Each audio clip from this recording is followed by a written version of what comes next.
消した金融から金借りるとき、本当はあるのに家に固定電話ないって嘘つく。金なくなって友達から生活費を借りるとき、借りた数時間後には無意識にほっと座ってる。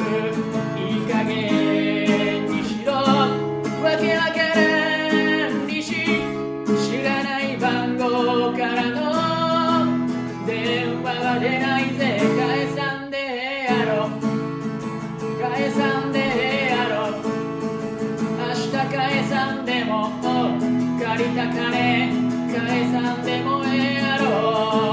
いや返さなあかんやろ、返さなあかんやろ、はよせなあかんやろ。